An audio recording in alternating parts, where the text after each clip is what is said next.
हरे कृष्णा। आप सभी का एक बार फिर से स्वागत है मेरे इस चैनल जिज्ञासु मुनि पर। जैसा कि आप जानते हैं हम भगवत गीता का इंट्रोडक्शन पढ़ रहे हैं और आज ये हमारा भगवत गीता इंट्रोडक्शन का लास्ट सेशन है। आज हम जानने वाले हैं कि भगवत गीता पढ़ने के क्या फायदे हैं। हमने अभी तक तो भगवत गीता में के इंट्रोडक्शन में प्रभुपाद ने बहुत कुछ बताया हमें, बट भगवत गीता का महात्म्य जो है प्रभुपाद बताते हुए भगवत गीता के इंट्रोडक्शन को एंड करते हैं, तो वो ग्लोरीज क्या हैं भगवत गीता को पढ़ने की, आज हम उसके बारे में सुनेंगे। तो सबसे पहले गुरु प्रणाम मंत्र से ही शुरू करेंगे। ओम अज्ञानतिमिरान्धस्य ज्ञानंजनशलाकया चक्षुरुन्मिलितं येन तस्मै श्री गुरुवे नमः। मैं घोर अज्ञान के अंधकार में उत्पन्न हुआ था और मेरे गुरु ने अपने ज्ञान रूपी प्रकाश से मेरी आंखें खोल दी। मैं उन्हें सादर नमस्कार करता हूँ। तो आज जो मेनली दो टॉपिक्स हैं, जो लास्ट टॉपिक्स हैं भगवत गीता इंट्रोडक्शन के, वो है, पहला है गीता महात्म्य, जहाँ हम जानेंगे कि गीता पढ़ने की क्या महिमा बताई गई है, और साथ ही हम जानेंगे कि प्रभुपाद किस डिसाइप्लिक सक्सेशन में आते हैं और ये भगवत गीता जो एज इट इज जो हम पढ़ रहे हैं, ये किस तरह एक डिसाइप्लिक सक्सेशन में आई हुई भगवत गीता है। तो सबसे पहले प्रभुपाद गीता महात्म्य जो अ, कुछ 7 to 8 वर्सेस हैं जो गीता के बारे में बताए गए हैं स्पेशली। तो उसमें पहला की जो गीता वर्ष है, वो कहता है कि जो रेगुलेटेड माइंड से भगवत गीता को डिवोशन के साथ अगर पढ़ता है तो उसकी सब इच्छाएं पूरी होती हैं। वो भगवान के धाम में जाता है, भगवान विष्णु के साथ रहता है वो।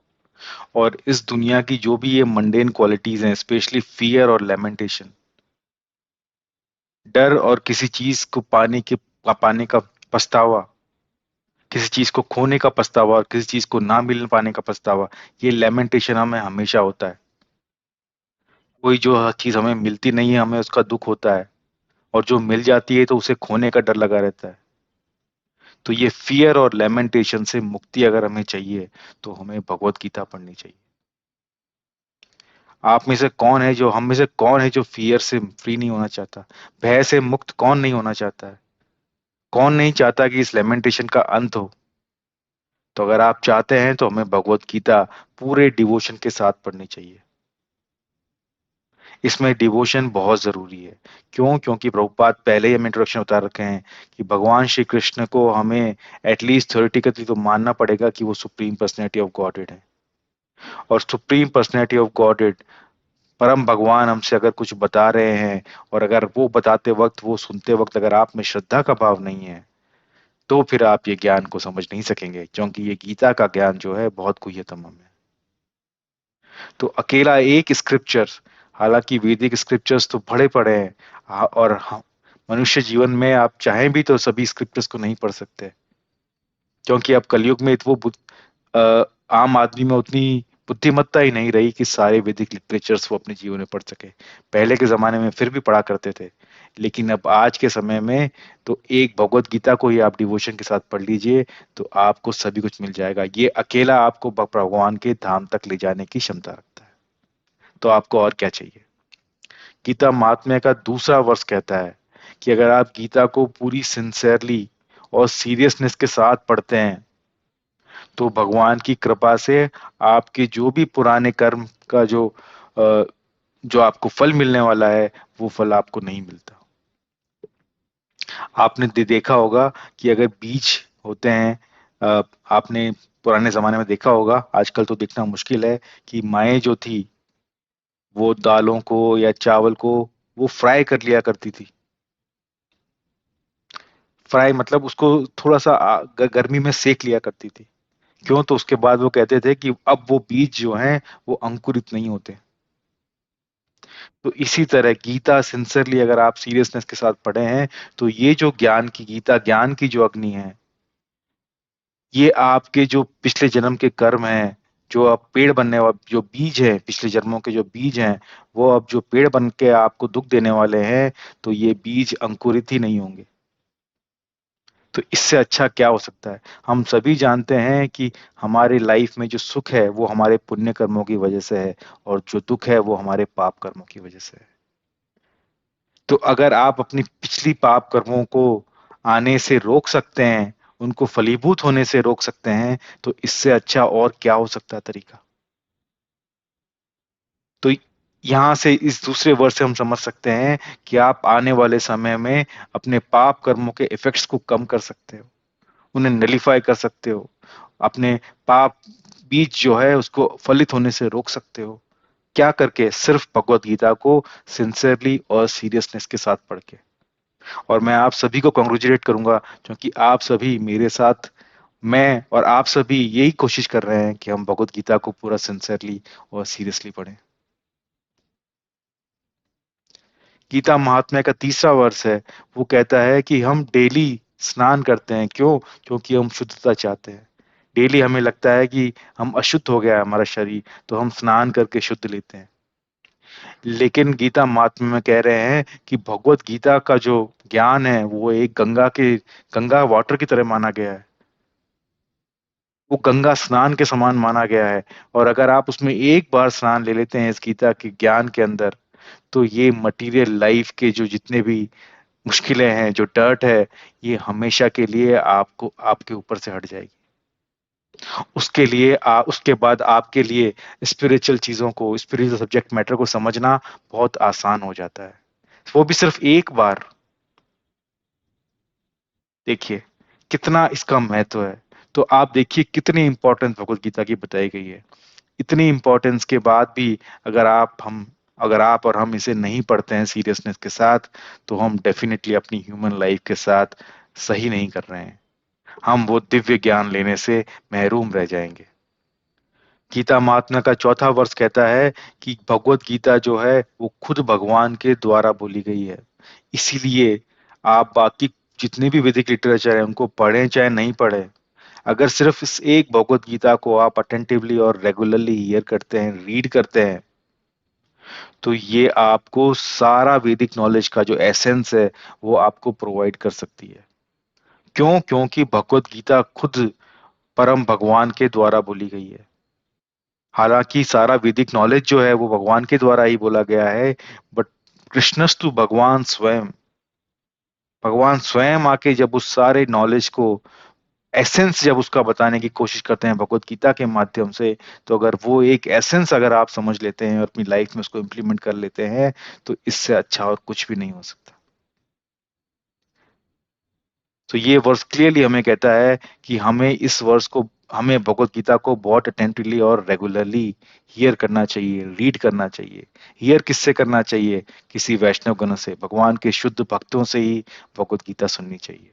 तभी हम भगवान श्री कृष्ण का जो मैसेज है इस भगवत गीता में उसको समझ सकेंगे।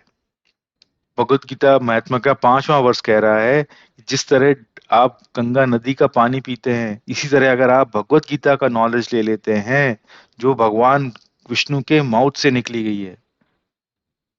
जबकि जबकि गंगा वाटर जो है वो कहते हैं भगवान के चरणों से निकली गई है। वैसे तो भगवान के चरणों और मुख में कोई अंतर नहीं है, बट इसलिए बट फिर भी आप मान सकते हैं कि मुख से निकली हुई भगवत जो गंगा है, जो कि भगवत गीता है, उसकी इंपॉर्टेंस फिर भी थोड़ी ज्यादा हो जाती है। और ये भगवत गीता का ज्ञान जो है, ये आपको जन्म और मृत्यु के चक्कर से बाहर निकाल सकता है। इस भव सागर के पार ले जा सकता है आपको ये भगवत गीता का ज्ञान। तो कौन है जो इस भगवत गीता के ज्ञान को नहीं समझना चाहेगा? क्योंकि हम समझते हैं कि इस मटेरियल वर्ल्ड में चार दुख हैं, जन्म, मृत्यु, जरा और व्याधि।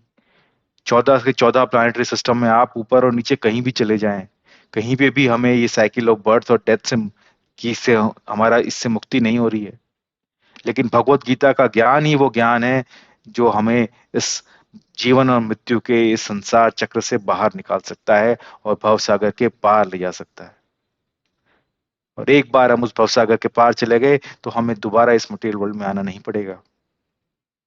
हम प्रभु के साथ संग कर सकेंगे और हमेशा सच्चित आनंद स्वरूप में रह सकेंगे प्रभु के पास। इससे अच्छा और क्या चाहिए? गीता महात्म्य का छठा वर्ष कहता है, जो कि बहुत ही इंपॉर्टेंट है, और मैं तो कहूंगा आप ये सब इसको मेरे साथ बोलिए।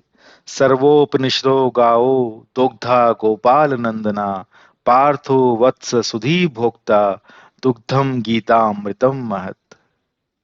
तो इसमें कहा गया है कि सारे जो उपनिषद हैं उनको आप एक गाय की तरह मानिए।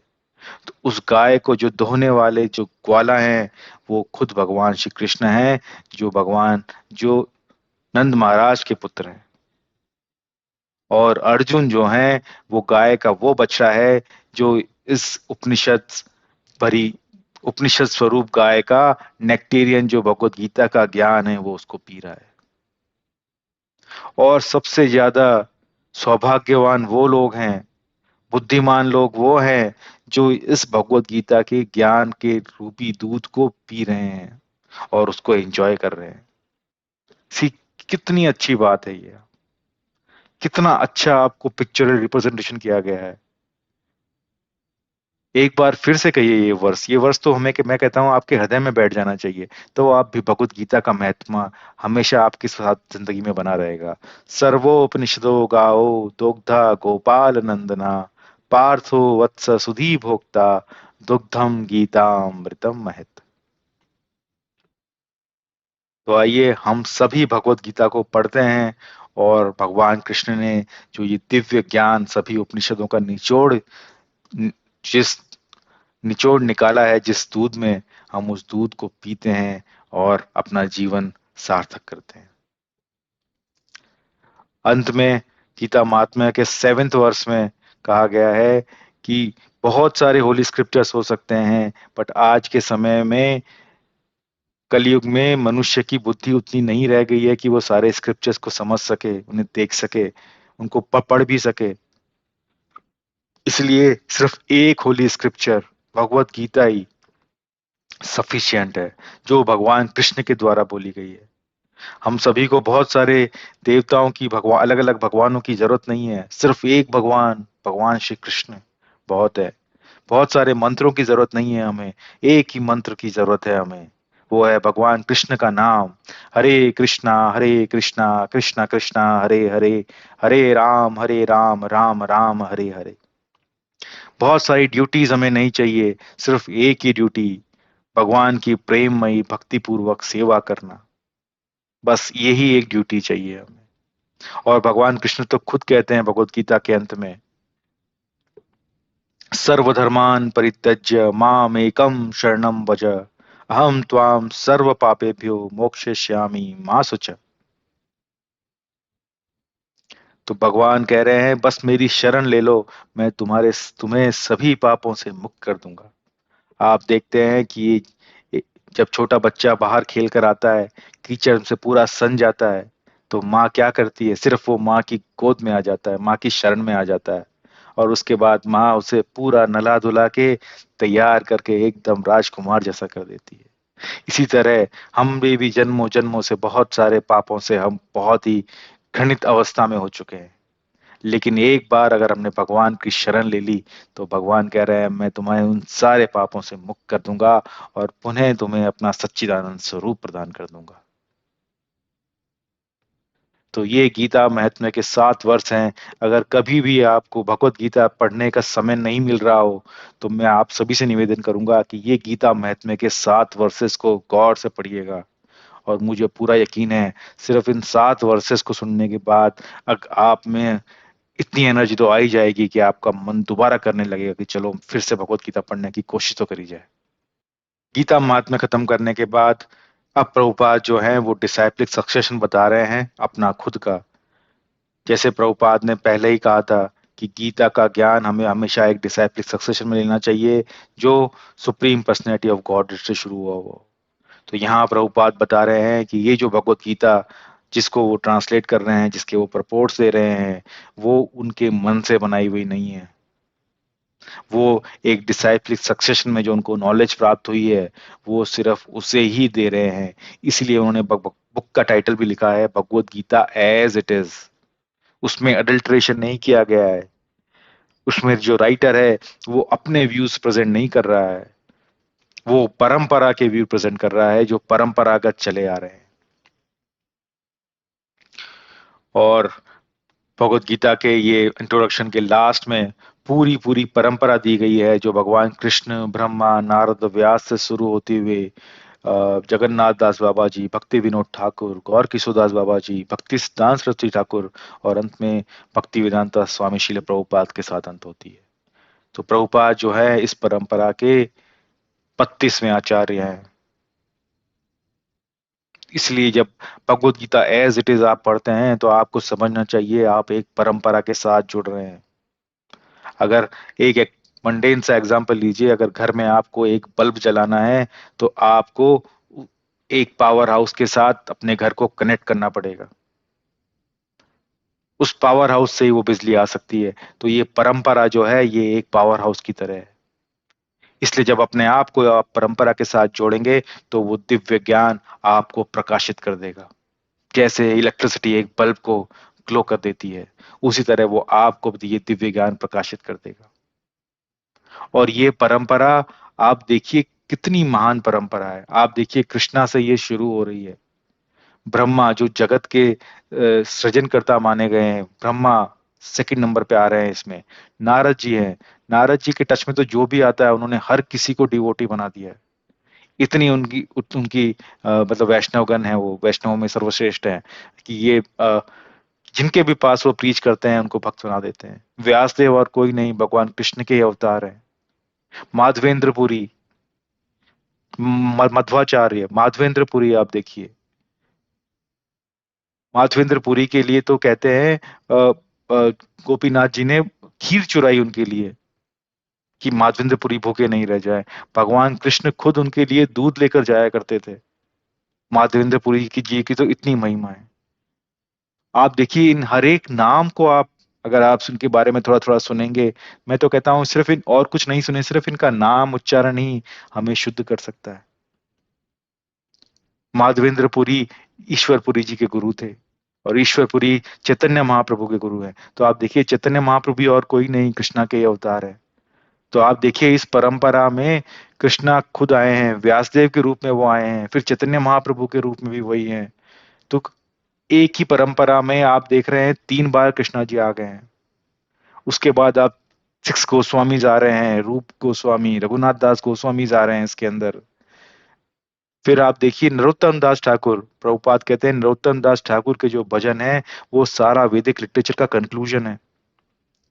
आज आप किसी भी इस्कॉन मंदिर में जाते हैं तो आप देखिए नरोत्तम दास ठाकुर के भजन अक्सर बज रहे होते हैं। और किसी भी एक भजन को मैं कहता हूं आप उसका ट्रांसलेशन सुनिए, आपको आनंद आ जाएगा। प्रेम और भक्ति को इस तरह निचोड़ के वो अपने भजनों में लिखा करते थे कि आप सिर्फ 4 या 5 पंक्तियां सुनते ही आप नरोत्तम दास ठाकुर का भाव उसमें समझ सकेंगे कि किस तरह की भक्ति इनमें इनमें हुआ करती इन महान वैष्णवों में। भक्ति विनोद ठाकुर जिनको सेवेंथ गोस्वामी कहते हैं, जिनको ये क्रेडिट भी जाता है कि उन्होंने डिसाइपल सक्सेशन जो है उन्होंने सर्च करके और ये स्टैब्लिश करवाया है। भक्ति सिद्धांत सरस्वती ठाकुर जो प्रभुपाद के गुरु थे उनको लॉयन गुरु कहा जाता था। वैदिक नॉलेज में वो इतने ग्रेट थे और उसके बाद प्रभुपाद हैं। तो आप देखिए इस तरह परंपरागत ज्ञान आपको प्राप्त हो रहा है अगर आप Bhagavad Gita as it is पढ़ रहे हैं। अगर इतने डिस्क्रिप्शन के बाद भी अगर आप किसी और की भगवत गीता पढ़ना चाहते हैं तो मैं कहूंगा कि कम से कम उनकी जिन्होंने वो लिखी है उनके बारे में जानिए कि क्या वो भगवान के भक्त हैं। राइटर जो है क्या वो भगवान का भक्त है, क्या उसने अपना सारा जीवन भगवान को समर्पित किया हुआ है। तो आप अपने सवालों का जवाब खुद ही जान जाएंगे। और मैं कहूंगा सिर्फ इमीडिएट राइटर के बारे में मत जानिए आप, या सिर्फ इमीडिएट गुरु के बारे में मत जानिए जिसे आप गुरु बनाने वाले हैं। कम से कम उसके ऊपर के 2 या 4 लेवल तक जाइए। आप देखिए कि उन्होंने किससे दीक्षा प्राप्त करी, उनके गुरु ने किससे दीक्षा प्राप्त करी। पहले के समय में तो कहा करते थे शिष्य 12 साल तक सर्च करता था कि मैं गुरु किसे बनाऊं, और उसके बाद वो अपने आप को सरेंडर करता था। क्योंकि एक बार जब आप गुरु को सरेंडर कर देते हैं तब उसके बाद कोई इफ बट और परंतु किंतु परंतु नहीं रह जाता। तो समय लीजिए।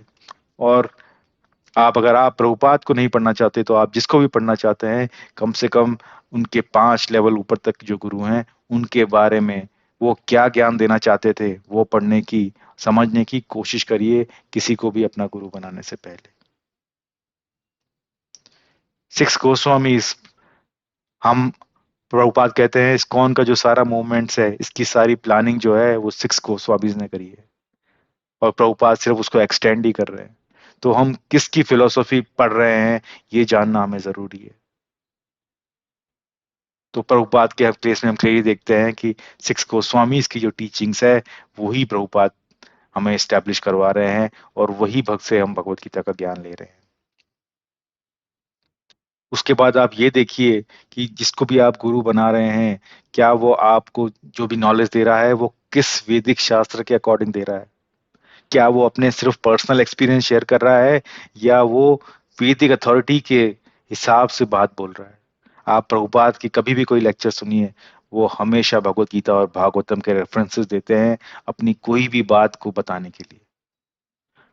उ- उससे ये पता लगता है कि वो जो भी कुछ कह रहे हैं वो अपने मन से बनाया हुआ नहीं कह रहे हैं, वो शास्त्रीय ज्ञान आपको देने की कोशिश कर रहे हैं। और भगवत गीता और भागवतम से अच्छा कुछ भी नहीं हो सकता, क्योंकि हम पढ़ चुके हैं कि भागवतम जो है वो अमलम पुराण है, और व्यास देवा की ये सारा जो उपनिषद जो उन्होंने कमेंटेशन किया है वो श्रीमद् भागवतम है। तो इस तरह से ये भगवत गीता का इंट्रोडक्शन समाप्त हुआ, और मेरी ये पूरी उम्मीद है कि ये भगवत गीता का इंट्रोडक्शन जो है आप सभी को इंस्पायर करेगा भगवत गीता पढ़ने के लिए। आप सभी का पता नहीं, कम से कम मुझे इसने इंस्पायर किया है कि मैं भगवत गीता को दोबारा से पढूं। मैं ये समझने की कोशिश करूं कि भगवान कृष्ण क्या कहना चाह रहे हैं, प्रभुपाद इसमें क्या कहना चाह रहे हैं, क्योंकि गीता का ज्ञान गुह्यतमम है। जितने ज्यादा हम प्योर होंगे उतना ही वो ज्ञान हम ग्रास्प कर सकेंगे। कहते हैं ना कि आप में आप में लेने का जो पात्र है वो बड़ा होना चाहिए, तो उसके बाद दानी तो देने को खूब तैयार है। तो भगवान कृष्ण और ये स्पिरिचुअल मास्टर्स तो आपको खूब सारा ज्ञान देने को तैयार हैं, लेकिन आपका ज्ञान का पात्र, आपका ज्ञान का कटोरा अगर छोटा है तो उसमें वो क्या कर सकता है। तो इसलिए प्योर होइए, हरे कृष्णा मंत्र का जप करिए और अपने आप को प्योरीफाई बनाइए। ये भगवत गीता का इंट्रोडक्शन आप देखिए, सिर्फ ये शायद 30 या 35 पेजेस ही हैं। मैं कहूंगा इन सेशंस को खत्म करने के बाद आप उन पेजेस को पढ़िए, और मुझे पूरा यकीन है कि वो भगवत गीता का इंट्रोडक्शन जो मुझे लगता है फुल पैक इंट्रोडक्शन है, मतलब इससे अच्छा भगवत गीता का इंट्रोडक्शन नहीं हो सकता था। आप देखते हैं किसी भी मूवी का जो होता है ट्रेलर कितना इम्पैक्टफुल होता है, वो मूवी की तरफ ऑडियंस को खींच के ले जाता है। तो प्रभुपाद ने जो भगवत गीता का इंट्रोडक्शन दिया है, मुझे लगता है वो इतना पावरफुल है कि वो आप सभी को भगवत गीता की तरफ खींच के ले जाएगा। तो ये सेशन हम यहीं पे समाप्त करेंगे, इंट्रोडक्शन यहीं समाप्त होता है। सेशन को अंत करने से पहले हम पंचतत्व मंत्र के साथ हरे कृष्णा मंत्र का उच्चारण करेंगे। हरे जय श्री कृष्ण चैतन्य प्रभु नित्यानंद, श्री अद्वैत गदाधर शिवासादि गौर भक्त वृंदा। हरे कृष्णा कृष्ण कृष्ण हरे हरे, हरे राम राम राम हरे हरे। एक बार फिर से कहिए, हरे कृष्णा कृष्ण कृष्ण हरे हरे, हरे राम राम राम हरे हरे। सो यहीं से हम भगवत गीता के इंट्रोडक्शन की समाप्ति करते हैं। अब उसके बाद हम एक एक चैप्टर करके पढ़ना शुरू करेंगे। अगर प्रभु की कृपा हुई, गुरु की कृपा हुई हम पे, तो हम अगले सेशन में चैप्टर नंबर 1 से स्टार्ट करेंगे। तब तक के लिए आप सभी का मेरे साथ बने रहने के लिए बहुत बहुत धन्यवाद। मैं आप सभी से शीघ्र ही मिलता हूँ। तब तक के लिए हरे कृष्णा।